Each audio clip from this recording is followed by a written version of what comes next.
husband Adam and I were watching the runners cross the finish line, and we took another turn right along the marathon route, and we heard the first bomb go off.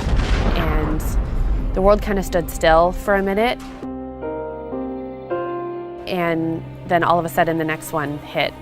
And the next thing you knew, we were on the ground, and it was really rough. I didn't think I was as hurt as I was at first. I think I was in shock. But once I realized the extent of my injuries, my entire life changed. I knew my future would be very different than it was before, and I thought I might have to kiss my dance life goodbye. But as time has gone on and I've made some really wonderful friends through prosthetics, I think that's just possible. I was thrilled to meet Adrienne Hazlitt Davis, a young dance instructor from Boston who lost a foot in the horrible bombings up there on April 15th. And she's a remarkable young woman, and I think is going to be dancing again, teaching people to dance. And I can't tell you how much that means to me personally. I lost both my legs 35 years ago, and my well-meaning friends told me to stick to radio, that it was much safer.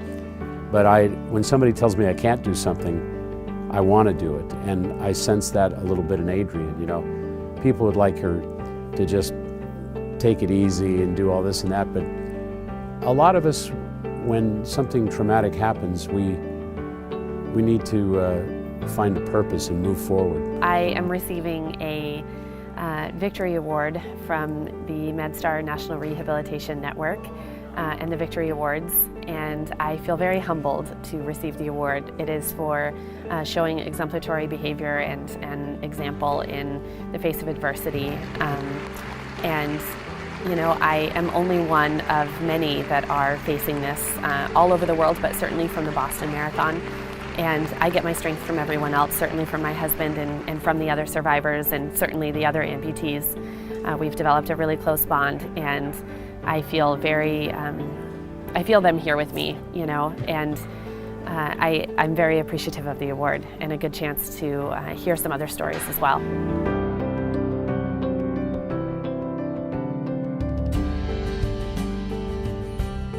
Tonight is about a team of professionals who worked very hard to save Delaney's life and to teach her how to live again. But it's also about her spirit, and it's about strength and determination that I don't think we've ever seen anywhere else, and she has it. You know, rehab, Delaney had the spirit, but because of the accident, she absolutely didn't have the know-how anymore. You know, when she had her accident, her body went primal and it locked up to protect itself. So when Delaney entered NRH and she started working with therapists, you know, Delaney couldn't move, she couldn't talk, she could barely focus on you with her eyes. And rehab started with that process, and it started with push, and it ended with walk and run and, you know, speak in sentences. So that's what rehab did. It took her spirit and it harnessed it towards making her back to who she was and helping her function again and do what she wanted to do is I think the most important thing, you know. It taught her that when she wants to get up and go somewhere, you can do it.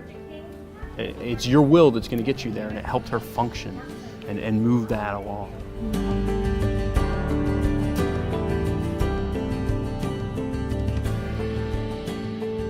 There are going to be days when you don't want to do your rounds, and there are going to be days when you're just absolutely exhausted. But I ask that you get up and show up, and on those days, dig a little bit deeper, because other people have stood this ground before you, and other people have done what you're doing before you, and there will be others who carry this torch of helping those people to rehabilitate in the future. But at this day, on this time, each and every one of you are here. And I thank you for showing up and doing what you can, because we all can move forward together, not individually. We all move forward together, and you never know when someday you are the person who may need a wheelchair. You never know.